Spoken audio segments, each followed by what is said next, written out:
সুপ্রিয় দর্শক, স্পোর্টস মেলের নিয়মিত আয়োজন স্পোর্টস টকে সঞ্চালক হিসাবে আছি আমি শামীম চৌধুরী। আমার সঙ্গে আছেন আরিফুর রহমান রনি, সিনিয়র সাংবাদিক।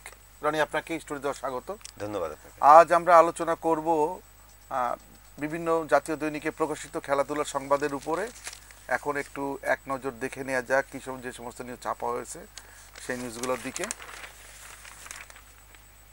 প্রথম আলোর লিড নিউজ হচ্ছে স্পোর্টস পাতার ভাবনা জুড়ে প্রথম ইনিংস, তারপরে হচ্ছে বিসিবিতে কিছু দুর্নীতি হয়েছে। কালের কণ্ঠের স্পোর্টস পাতার লিড নিউজ হচ্ছে নিজের সঙ্গে যুদ্ধ বিজয়ী মিরাজুল। এটা হচ্ছে অনূর্ধ্ব 20 ফুটবল যে সাব চ্যাম্পিয়নশিপ হয়েছে সে ট্রফি জয়ের পরে মিরাজুল বলেছেন সেটি। আরেকটি হচ্ছে নূতন ইতিহাসের দুয়ারে, আর বিসিবির দুর্নীতি খুঁজতে স্বাধীন অডিট।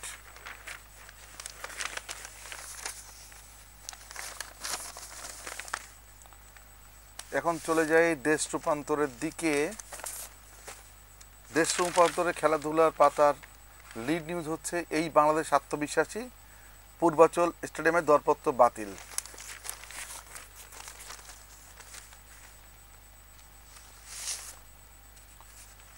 দৈনিক সমকালের স্পোর্টস পাতার লিড নিউজ হচ্ছে হোয়াইট ওয়াশ করার হাতছানি, পিন্ডিতে কঠিন লড়াইয়ের প্রত্যাশা হাতুরুর।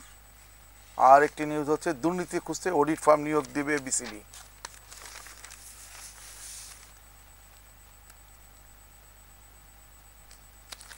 আজকের পত্রিকায় খেলাধুলার পাতার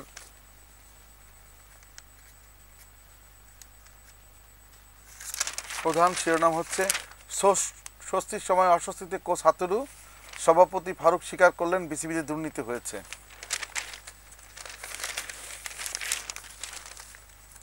এখন আমরা চলে যাব ইংরেজি দৈনিক দ্য ডেইলি স্টারের দিকে।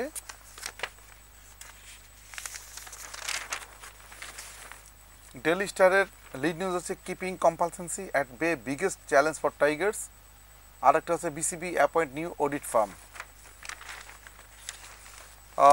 রনি ছিল আজকে এই পর্যন্ত আমাদের হাতে পত্রপত্রিকা যে প্রকাশিত রিপোর্টগুলো সেগুলো নিয়ে হেডলাইনটা আলোচনা করলাম। এবার মূল আলোচনায় আসা যাক। আপনি জানেন আজকের থেকেই আমরা রাওয়ালপিন্ডিতে সেকেন্ড টেস্ট খেলবো। আমরা প্রথম টেস্ট ডোমিনেট করি, আমরা 10 উইকেটে জিতেছি, যেটা পাকিস্তানের বিপক্ষে প্রথম জয় আমাদের। পাকিস্তানের বিপক্ষে শুধু প্রথম জয় নয়, পাকিস্তানের হোমের মাঠে সম্ভবত পাকিস্তানের এটি বিগেস্ট হার। আর আমরা এই যে টেস্টটি আছে এই টেস্টটি যদি ড্র করতে পারি তাহলে ঐতিহাসিক একটা সিরিজ জয় নিয়েও ফিরতে পারবো, আর জিতলে তো কোনো কথাই নেই। আপনি এই টোটাল এই যে সেকেন্ড টেস্টের আগে আবহাওয়াটা, সেকেন্ড টেস্ট নিয়ে মানে আপনার একটু অ্যানালাইসিস যদি শুনতে পাই। হ্যাঁ, না, খুবই ভালো একটি সুযোগ আমাদের সামনে আছে এবং দেশের বাইরে তো ম্যাচ জেতাই আমাদের জন্য অনেক কঠিন, আর সেখানে এখন সিরিজ জয়ের একটা হাতছানি। সো সেই হাতছানিটা কাজে লাগানো উচিত বাংলাদেশের। এর আগে অনেকবার হয়েছে এরকম, প্রথম টেস্টে বাংলাদেশ জিতেছে, তারপরে পরের টেস্টে সেই মোমেন্টামটা আসলে ক্যারি করতে পারেনি। মাউন্ট মঙ্গানুয়ে সেই ঐতিহাসিক জয়ের পর পরের টেস্টে তো একদম বাংলাদেশ মানে খুব বাজেভাবে হেরেছে। এর আগেও সেটা দেখে গেছে অস্ট্রেলিয়ার সঙ্গে একটা টেস্ট জয়ের পর, প্রথম টেস্টে জয়ের পর দেশের মাটিতেই সেটা ছিল, পরের টেস্টে বাংলাদেশ জিততে পারেনি। সো সেই আরও একটি আছে, সেটা হচ্ছে আপনি গত বছর সিলেটে জয়ের পর ঢাকা আমরা হেরে গেছি, হ্যাঁ এক্স্যাক্টলি, নিউজিল্যান্ডের বিপক্ষে জয়ের পর। সো তো ওই অভিজ্ঞতাগুলো কাজে লাগানো উচিত। ওই এক্সাইটমেন্ট দেখা যায় যে মানে একটু আত্মতুষ্টিও থাকে, আর মনে হয় যে অনেক কিছু করে ফেলেছি আমরা, এরকম ব্যাক অফ দ্য মাইন্ড অনেকের কাজ করে।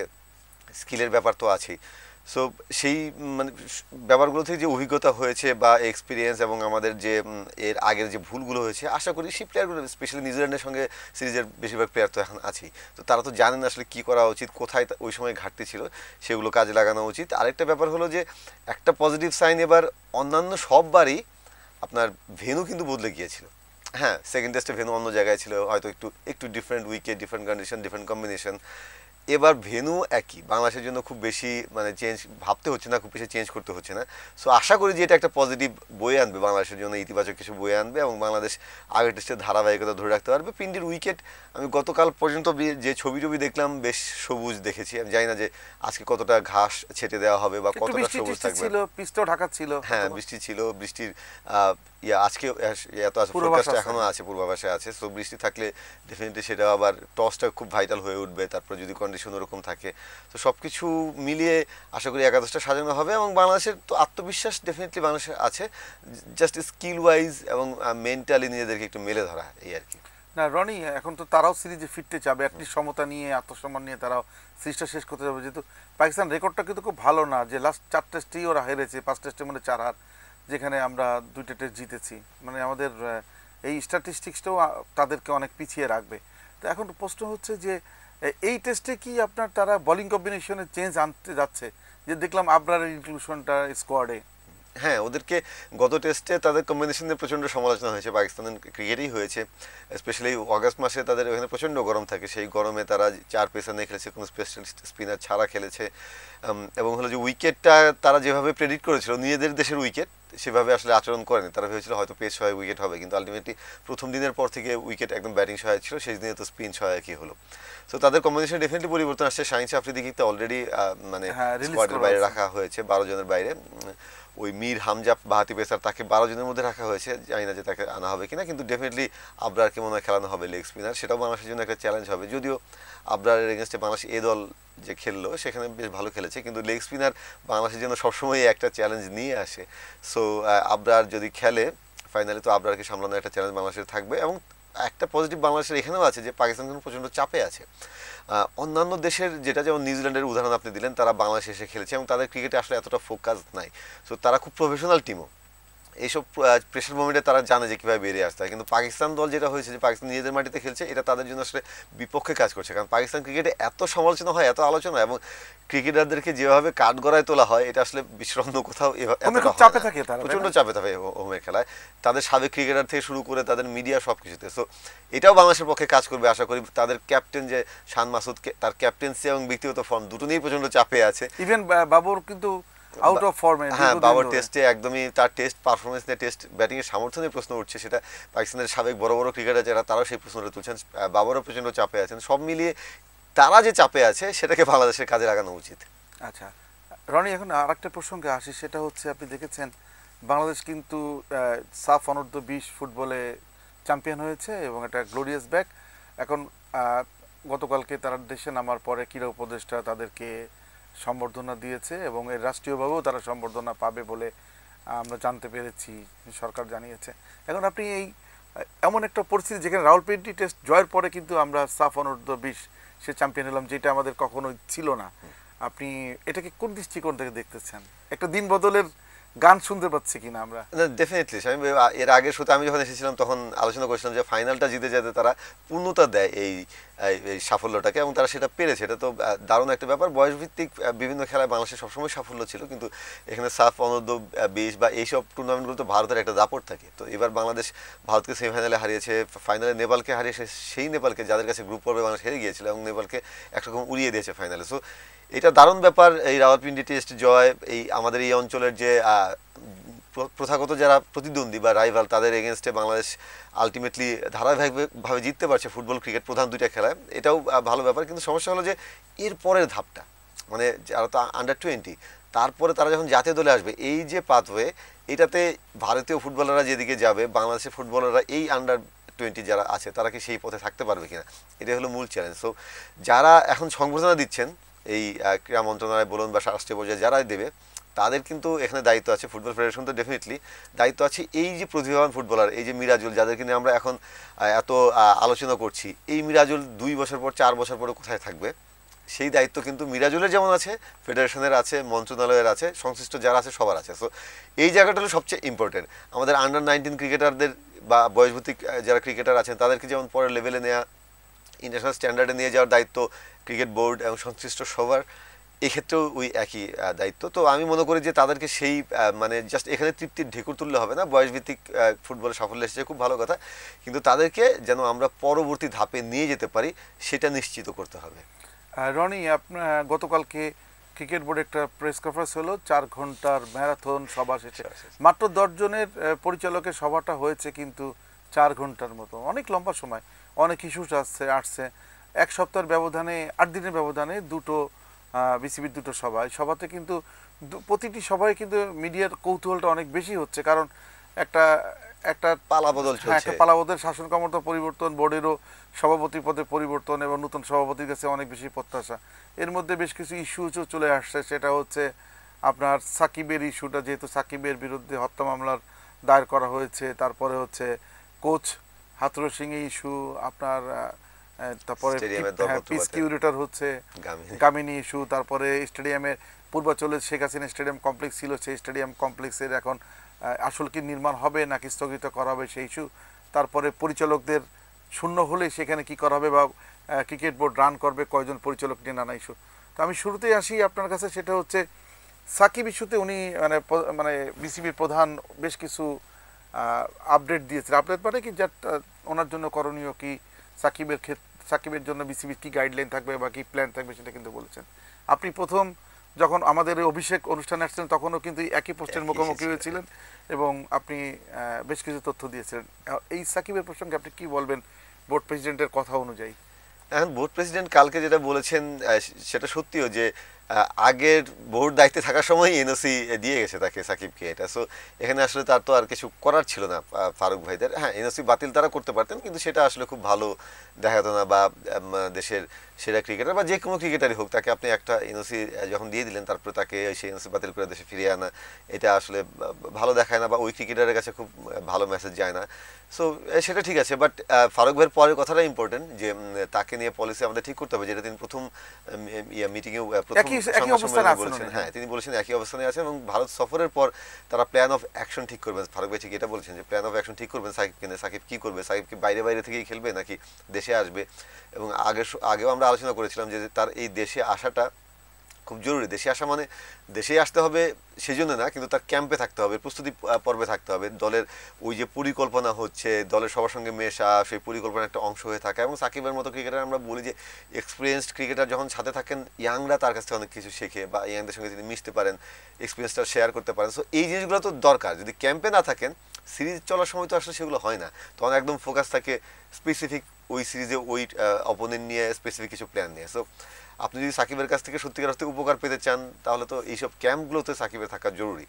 সো এটা আসলে এনশিওর করতে হবে সামনে, যদি সাকিব সত্যিকার অর্থেই সামনে পুরো সময়টা খেলতে চান, তাহলে তাকে এই ক্যাম্পে, দেশের এই ক্যাম্পগুলোতে থাকতে হবে। আশা করি যে ফারুক ভাইরা যখন ওই প্ল্যান অফ অ্যাকশন ঠিক করবেন, সেখানে এই ব্যাপারটা গুরুত্ব পাবে আর কি। হাথুরুর সিংয়ের চুক্তি টার্মিনেট করা নিয়েও কিন্তু কথা হচ্ছে যে আপনি এখন এমন একটা সময় কথা হলো জোরে সোরে যে যখন আমি রাওয়ালপিন্ডি টেস্ট জিতে গেলাম, সে তারপরও কিন্তু বিষয়টা কিন্তু থেমে নেই, তাই না? এরপরেও কিন্তু চাচ্ছে যে হাথুরুর সিংকে কীভাবে, কোন ভদ্র প্রক্রিয়ায় বিদায় দেওয়া যায়। এখন বোর্ড প্রেসিডেন্ট বলেছেন যে আমি এমন একটা জায়গা যেখানে যে কেউ না বলতে পারে স্বেচ্ছাচারিতা হচ্ছে। কারণ আপনি এই বিষয়টাকে কীভাবে দেখছেন? ফারুক ভাইয়ের ব্যাপারটা আমি বুঝতে পারছি, কারণ তিনি যেহেতু আগে টক শোতে কিংবা বিভিন্ন শো ইন্টারভিউতে খুব সোচ্চার ছিলেন হাথুরু সিং এর বিরুদ্ধে বা তার এই নিয়োগটা নিয়ে। তারপর তিনি যখন দায়িত্বে বসলেন, দায়িত্বে বসার সঙ্গে সঙ্গে তিনি যদি তাকে আপনার চাকরি থেকে বাদ দিয়ে দেন, তাহলে ব্যাপারটা আসলে স্বেচ্ছাচারিতার মতোই হবে বা তার ব্যক্তিগত ব্যাপারটা এখানে চলে আসবে। তিনি কিন্তু বারবার বলছেন যে ব্যক্তিগতভাবে তিনি যেটা আগের তার ভাবনা আছে সেটা এখনও আছে, বাট দায়িত্বের চেয়ারে বসলে এটা ঠিক যে অনেক কিছু ভাবতে হয়, অনেকের মতামত নিতে হয়। একটা পজিটিভ ব্যাপার হলো যে মানে এদিক থেকে যে কালকে যারা সবাই ছিলেন, আমরা জানতে পেরেছি যে সবাই মোটামুটি একমত যে হাথুরু সিংকে তারা বিদায় করে দিতে চান আর কি। এখন হয়েছে যে ইনস্ট্যান্ট একটা টেস্ট জয়ের পর আপনি যদি কোচকে বাদ করে দেন, তাহলে এটাও কিন্তু একটা রং মেসেজ যায় বা টিমের কাছে তো বটেই, ওয়ার্ল্ড ক্রিকেট আমাদের পরপর যে 4টা সিরিজ আছে এর মধ্যে কিন্তু কোনোটারই তেমন একটা গ্যাপ নেই, একদমই গ্যাপ নেই। এখানে পাকিস্তান থেকে আসার পরে তো আপনার ভারতে যেতে হবে, সো এটাও একটা ব্যাপার। আর এই সিরিজের মাঝখানে কোচকে বাদ দিয়ে দিলে এবং সেটা টেস্ট জয়ের পর, সেটা একটা রং মেসেজ যায়। দলের কয়েকজনের সঙ্গেও আমার কথা হচ্ছিল প্রথম টেস্ট জয়ের পর, তারাও একটা মধুর একটা দ্বন্দ্বে পড়ে গেছেন যে অনেকেই আছে আসলে হাথুরু সিং কোচ থাকুন, ক্রিকেটারদের কথা বলছি, আমি নাম মেনশন সঙ্গত কারণেই করছি না, তারা চান না। কিন্তু তারা যখন মাঠে নামেন তখন তো তারা চাইবেন জিততে, এবং তারা ম্যাচটা বাংলাদেশ জিতেছে, জয়ের পর আবার হাথুরু সিংয়ের পাল্লাটা ভারী হয়েছে তার ইয়েটা। সো তারাও একটা দ্বন্দ্বে আছে যে হাথুরু সিংয়ে আমরা টেস্ট জিতে গেলাম, এখন হাথুরু সিংয়ের সেটা ক্রেডিট পাবে, কোচকে কিছু ক্রেডিট দিতেই হবে জয়ের পর, বাট এরকম একটা ব্যাপার তাদের মধ্যেও চলছে। সো মানে আসলে সিরিজের মাঝখানে কোচকে এভাবে এত কম যখন গ্যাপ, বাদ দেওয়া যায় না। বাট আমার মনে হয় যে তারা ডিসিশনটা অলরেডি নিয়ে ফেলেছেন বা নীতিগতভাবে একমত হয়েছেন, সেটা হয়তো চ্যাম্পিয়ন্স ট্রফির আগে ডেফিনেটলি হবে না, ওই পর্যন্ত তার মেয়াদই তো আছে, ওই চ্যাম্পিয়ন্স ট্রফির পর্যন্তই তার মেয়াদ আছে। তো চ্যাম্পিয়ন্স ট্রফির আগেই হয়তো তাকে বিদায় করে দেওয়া হতে পারে যদি পরে নাটকীয় কিছু পরিবর্তন না হয়, এবং সেটা ভারত সফরের আগেই না পরে সেটা এখন দেখার ব্যাপার আছে। আপনি গামিনী নিয়ে কিন্তু কথা উঠছে, তারপরে কালকে কিন্তু ফারুক ভাই বলেছেন যে আসলে এটা দেখতে হবে যে গামিনী কি ধরনের, গামিনীর কাছে কি ধরনের উইকেট চাওয়া হয়েছে, গামিনী সেই ধরনের উইকেট দিতে পারছে কিনা। এখন তো মানে বা আমাদের এখানে আপনি জানেননি, বাংলাদেশের মাটিতে যদি আপনি টেস্ট জিততে চান সেখানে আপনার একটু ডেড উইকেট বা অন্য ধরনের উইকেট দিতে হয়। এখন গামিনী কি সেইটা ফলো করতে যেই কি বিপদে পড়ছেন কিনা বা সমালোচনার মুখে পড়ছেন কিনা?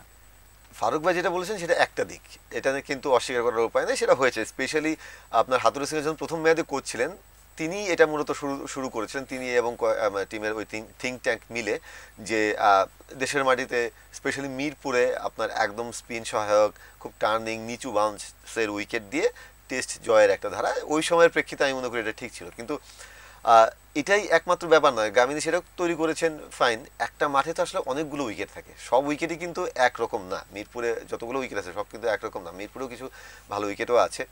কিন্তু গামিনীকে নিয়ে অভিযোগ শুধু উইকেট বানানোর ক্ষেত্রেই কিন্তু নয়, তার যে স্বেচ্ছাচারিতা, তিনি যেভাবে যে পাওয়ারটা এক্সারসাইজ করেন, তিনি গ্রাউন্ডসম্যানদের সঙ্গে তার যে বিহেভিয়ার, হ্যাঁ তিনি যেভাবে তাদেরকে মানে আমরা এরকমও শুনি যে তাদেরকে মানে মানুষ বলে মনে করেন না।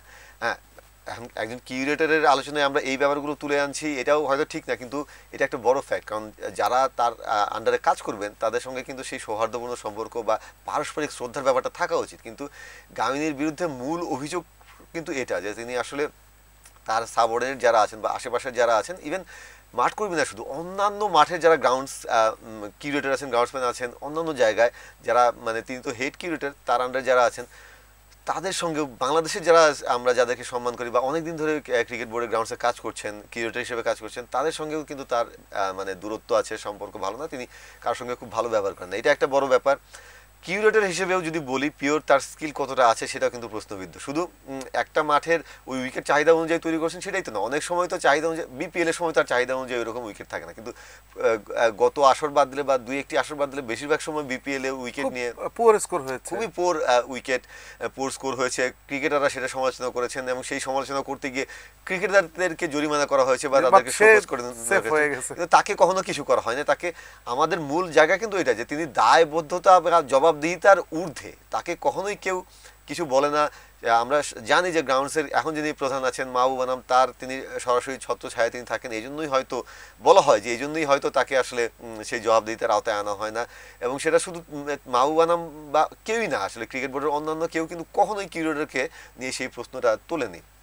এবং হলো যে বছরের পর বছর বা দফায় দফায় তার বাড়ানো হচ্ছে, মেয়াদ বাড়ানো হচ্ছে, এটাও কিন্তু নজিরবিহীন। যাকে নিয়ে এত প্রশ্ন আছে তাকে দফায় দফায় মেয়াদ কেন বাড়ানো হয়? একজন কিউরেটর একটা মাঠে থাকতেই পারেন, অনেক বছর ধরে থাকেন, কিন্তু তারা সেই যোগ্যতা প্রমাণ করে থাকেন, কিন্তু সেই যোগ্যতা তার আছে কিনা, তিনি তো একজন আম্পায়ার ছিলেন, বাংলাদেশে তিনি টেস্ট আম্পায়ার করেছেন, তো তার সেই যোগ্যতা আছে কিনা এটাও আসলে দেখার ব্যাপার আছে। আচ্ছা রনি, এখন আরেকটা প্রসঙ্গে আছে, কালকে কিন্তু পরপর দুটো বোর্ড মিটিংয়ে বোর্ড প্রেসিডেন্ট একটা মেসেজ দিয়েছেন, নতুন বোর্ড প্রেসিডেন্ট, সেটা হচ্ছে ক্রিকেট বোর্ডের দুর্নীতি একটা সহনীয় পর্যায়ে বা যে অবস্থা আছে সেখান থেকে উনি কমাতে চান, একটু সময়টা নিতে চান, এবং উনি কিন্তু অ্যাকশনটা শুরু করে দিয়েছেন। আপনি খেয়াল করে দেখবেন কালকে কিন্তু বোর্ড সভায় উনি ক্রিকেট বোর্ড যে ইন্টারনাল অডিট করতো সেই অডিটটাকে উনি অডিটের প্রতি কোনো বিশ্বাস না রেখে উনি কিন্তু এক্সটার্নাল অডিটর নিয়োগ করতে চাচ্ছেন এবং নিরপেক্ষ অডিটর দিয়ে অডিট করতে চাচ্ছেন, ক্রিকেট বোর্ডের অ্যাপয়েন্টেড কোনো অডিট না। বিষয়টাকে আপনি কেমন দেখছেন? কারণ এর অর্থ হচ্ছে বিসিবিতে অতীতে যে অডিট রিপোর্টগুলো হয়েছে এই অডিট রিপোর্টের প্রতি একটা অসন্তোষী প্রকাশই বলা যেতে পারে। কালকে কিন্তু ফারুক ভাই বলেছেন একটা পর্যায়ে যে হ্যাঁ ক্রিকেট বোর্ডে কিছু দুর্নীতি হয়েছে, সেটা অস্বীকার করার উপায় নেই, এটা আমি অস্বীকার করতে পারবো না, তিনি বলেছেন এটা। সো মানে তিনি কিন্তু খুব মাইল্ড করে বলেছেন, ছোট করে, তার দায়িত্বের জায়গা থেকে, এবং তার আশেপাশে যারা বসেছিলেন তারা তো গত বোর্ডে ছিলেন, সো তাদেরকে নিয়ে এখনও তার কাজ করতে হচ্ছে, সো তিনি খুব মাইল্ড করে বলেছেন।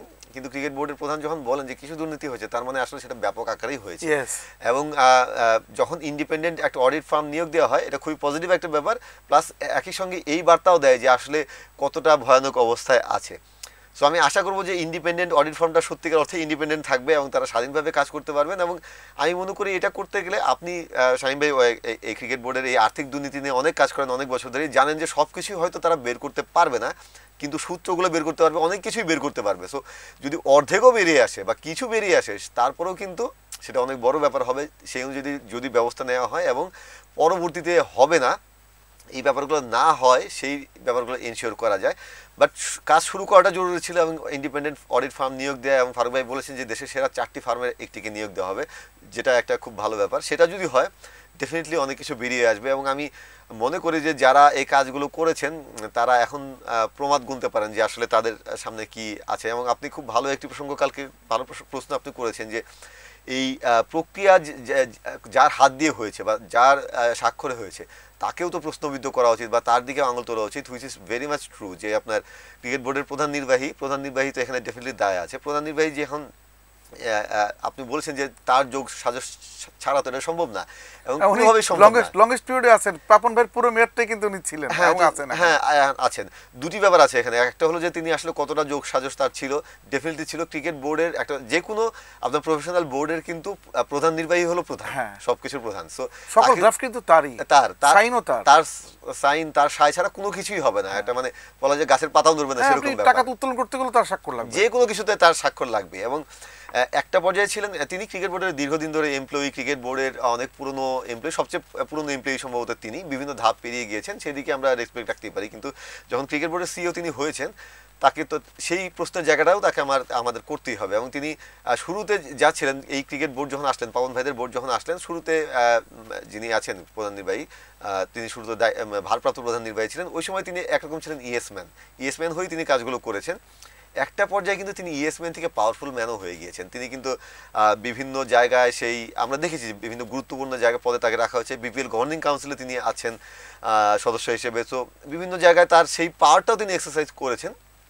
তার মানে আস্তে আস্তে বিভিন্ন ধাপ পেরিয়ে যখন যাচ্ছেন এবং যখন তিনি একটা চক্রের অংশ, আমি চক্রের অংশই বলবো, যিনি ওই সিন্ডিকেটের অংশ যখন থাকেন, তিনি কিন্তু সে বুঝতে পারেন যে হ্যাঁ তিনি এখন গুরুত্বপূর্ণ একজন হয়ে উঠেছেন এবং সেই কাজটা তিনি করেছেন। এমনিতে সবার সঙ্গে তিনি ভালো বিহেভ করেন, সেটা অন্য ব্যাপার, সেটা ডেফিনেটলি আছে। আমাদের সবার সঙ্গে হয়তো তিনি খুব ভালোভাবে কথা বলছেন, মধুর হয়ে কথা বলছেন, কিন্তু আমরা কিন্তু পদাধিকার বলে সব কমিটির সদস্য, সেটাই বলছি যে যখন তিনি দেখছেন যে হ্যাঁ আমি ইএসপিএন থাকতে থাকতে স্বাক্ষর করতে করতে আমি একটা গুরুত্বপূর্ণ একজন এবং আমাকে সবার লাগছে, তখন কিন্তু তিনিও বুঝতে পারছেন যে তিনি আসলে কতটা গুরুত্বপূর্ণ কোন জায়গায় আছেন। কিন্তু সেই এক্সারসাইজটা তিনি তখন করেছেন এবং সেটা আমরা দেখেছি। সেটা আসলে সবসময় বুঝিয়ে ওঠা কঠিন, কিন্তু আমরা যখন চোখের সামনে দেখতে পাচ্ছি আমরা কিন্তু সেটা অনুভব করতে পারছি। সো সেই জায়গায় দায়বদ্ধতার জায়গায় তাকেও কিন্তু জবাবদিহিতার জায়গায় তাকেও ডেফিনেটলি দাঁড় করাতে হবে। ফারুক ভাই যেভাবে কালকে তাকে একটু পাশ কাটিয়ে গেছেন বা বলেছেন যে হ্যাঁ তিনি খুব অভিজ্ঞ এফিসিয়েন্ট একজন, সেটা তার জায়গা থেকে ঠিক আছে। কারণ হলো যে এই মুহূর্তে ঠিক আছে, যে কারণ হলো যে তাকেও কাজ করতে হবে। ক্রিকেট বোর্ডের সভাপতির দায়িত্ব তিনি নিয়েছেন, অনেক পরিচালক এই মুহূর্তে নাই, লাপাত্তা আছেন, দেশের বাইরে আছেন। সো তাকে তো কাজটা করতে হবে। কিন্তু রনি একটা বিষয়, সেটা হচ্ছে মানে অধিকাংশ ব্যাংক বীমা কর্পোরেশন, তারপরে হচ্ছে সচিব, এদের কিন্তু যে দাপ্তরিক কাজের যে প্রধান নির্বাহী বলেন বা ব্যবস্থাপনা পরিচালক বলেন, এই অন্তর্বর্তীকালীন সরকারের আমলে তাদের অনেকের কিন্তু ছুটি হয়ে গেছে, হয়তো পদত্যাগ করেছেন, নয়তো তাদেরকে অপসারণ করা হয়েছে, নানাভাবে কিন্তু তারা কিন্তু এখন নেই। তো এই ক্ষেত্রে আপনি যদি দুর্নীতির সহায়ক একজন সিইওকে পাশে রেখে আপনি দুর্নীতিমুক্ত হবেন কিভাবে? হ্যাঁ, এটা খুব ভ্যালিড প্রশ্ন। আমি ওইটাতেই আসতাম যে এখন যেহেতু অনেকগুলো ডিরেক্টর নাই এবং আস্তে আস্তে তো পরবর্তী মিটিংয়ে হয়তো অনেকগুলো ডিরেক্টর আসলে ঝরে যাবেন স্বয়ংক্রিয়ভাবে। তারপরে আমি মনে করি যে নতুন ডিরেক্টর যখন আসবে মোটামুটি একটা কাঠামো পাবে এবং সেটা হয়তো খুব শীঘ্রই হবে। তারপরে ডেফিনেটলি প্রধান নির্বাহীর ক্ষেত্রেও আপনার একটা ডিসিশন নিতে হবে। আমার ধারণা ফারুক ভাইদের সেটা নিতেই হবে, না হলে আপনি আসলে আগের বোর্ডের একদম কোর গ্রুপের একজন সদস্যকে রেখে আপনি আসলে ডেফিনেটলি সামনে এগোতে পারবেন না। তার দায়িত্বের খাতিরেই তাকে অনেক জায়গায় সাইন করতে হয়েছে, এটা যেমন সত্যি, এটাও সত্যি যে তার দায়িত্ব কিন্তু ওই সাইন করার আগে সেগুলো দেখা, খতিয়ে দেখা, সেই প্রশ্নগুলো তোলা, এটা কিন্তু তার পেশা হিসেবে তিনি যে দায়িত্বে আছেন সেই দায়িত্বের অংশ। তার দায়িত্ব শুধু সিগনেচার করে দেয়া না, তার ঊর্ধ্বতন কর্মকর্তারা যা বললেন বা ক্রিকেট বোর্ডের সভাপতি যা বললেন তিনি সেই অনুযায়ী সাইন করে দেবেন, সেটা কিন্তু তার দায়িত্ব না। এবং এর আগে আমাদের যারা প্রধান নির্বাহী ছিলেন, যখন এই সিস্টেমের সঙ্গে তারা পারেননি তখন কিন্তু চলে গেছেন। আমরা দেখেছি ম্যাকি দুদিয়া ছিলেন, আমি এই প্রফেশনে আসার আগে, আপনারা তখন ছিলেন, তিনি কিন্তু পারেননি। তারপরে সবশেষ যিনি সিইও ছিলেন, না ম্যাকডু দিয়ে কিন্তু কিছু কাজ করেছে, যেটা হচ্ছে উনি ওনার দায়িত্বের এখতিয়ারের বাইরেও উনি বেশ কিছু কাজ করেছেন। যেমন আপনি কমার্শিয়াল রাইটসগুলো ওনার দেখার কথা না, কিন্তু কমার্শিয়াল রাইটসগুলো উনি নিজে এনেছেন, সম্পৃক্ত করেছে এবং উনি এই বিষয়গুলোকে খুব সুন্দরভাবে ডেলিভার করতে পারছেন। হ্যাঁ, কারণ তিনি একজন বিদেশি ছিলেন, হ্যাঁ। তিনি জিম্বাবুয়ের ছিলেন, সো বাংলাদেশ এই সিস্টেমের অংশ তিনি না কিংবা হতে চাননি, এক পর্যায়ে কিন্তু তাকে যেতে হয়েছে। সো আমি মনে করি এটাই করা উচিত। দায়িত্বের খাতিরে সিগনেচার করেছেন, এটা বলে দায় এড়ানোর কোনো সুযোগ আসলে নাই। তিনি যেহেতু এটার অংশ, ডেফিনেটলি তাকে ব্যবস্থা নিতে হবে এবং দীর্ঘ সময় থাকার কথা যেটা বলছেন, ক্রিকেট বোর্ডে কেন, কোনো বোর্ডে আসলে উনি কিন্তু আপনি তো অনেক প্রেস কনফারেন্স করেছেন, উনি কিন্তু আমাদের ফিনান্সিয়াল যে ডিলগুলো আমরা মিডিয়া থেকে কোনো কোশ্চেন করলে উনি কিন্তু সবসময় বলতো যে না এটা মানে কনফিডেন্সিয়াল, এটা বলা যাবে না। হ্যাঁ, হ্যাঁ, উনি এটা কিন্তু আপনাদের কখনো ফিনান্সিয়াল দেখার কোনো জিনিস উঠলেই উনি কিন্তু ধামাচাপা দিয়ে দিত ওইখানেই। এক্স্যাক্টলি, তিনি মানে অনেক সময় বিরক্ত হতেন এবং যেগুলো জানার অধিকার আমাদের আছে কিংবা সবার আছে সেই জিনিসগুলো তিনি জানাতে চাইতেন না। কনফিডেন্সিয়াল ম্যাটার বলতেন, বা বলতেন এটা দুই পক্ষের ব্যাপার, বা এটা আপনাদের জানার জরুরি না, এসব বলে তিনি এড়িয়ে যাওয়ার চেষ্টা করতেন। এটা কিন্তু শুরুর দিকে তিনি করতেন না, এটা পরের দিকে। যেটা আমি বলছিলাম যে আস্তে আস্তে তিনি যখন এই ক্ষমতার অংশ হয়ে উঠছেন, বুঝতে পারছেন যে নিজে তিনি কোন জায়গায় গেছেন, তখন তিনি এই দাপটটা দেখানো শুরু করেছিলেন। সো এবং এই 12 বছর তিনি হয়তো না, মানে যত সময় আছেন তিনি সম্ভবত 10 বছর বা 9 বছর এরকম সিইও আছেন। বিশ্বের কোনো ক্রিকেট বোর্ডে আসলে এত লম্বা সময় কি কোনো প্রধান নির্বাহী থাকেন না, কিংবা কোনো সংস্থায় ভারপ্রাপ্ত যোগ করলে 12 বছরই হয়ে যাবে। বা হ্যাঁ, ভারপ্রাপ্ত যোগ করলে ওইরকমই হয়ে যাবে। এর আগে জেনারেল ম্যানেজার তিনি ছিলেন, সো ওই কাছাকাছি ছিলেন আর কি, ওই ক্ষমতার কাছাকাছি ছিলেন।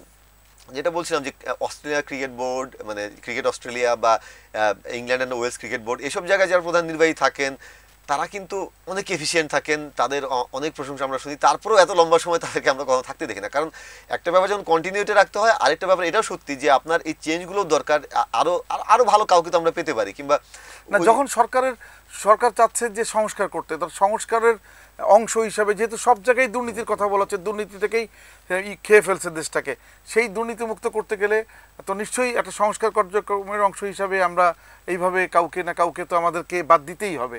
এবং সেখানে এমন একজনকে বাদ দিলে কিন্তু মেসেজটা অন্যদের ক্ষেত্রেও চলে যায় যে তোমরাও সতর্ক হও, এইগুলো করা যাবে না। ধন্যবাদ রনি। আজকে তো আসলে আমরা আলোচনাটা অনেক জমিয়ে ফেলেছিলাম, আপনি অনেক তথ্য দিয়েছেন, কিন্তু সময় সংক্ষেপের কারণে আমাদের স্পোর্টস টকটা এখানে শেষ করতে হচ্ছে। সুপ্রিয় দর্শক, আমি আগামীকাল আসবো আরেকটি পর্ব নিয়ে, সে পর্যন্ত অপেক্ষা থাকুন। ধন্যবাদ সবাইকে।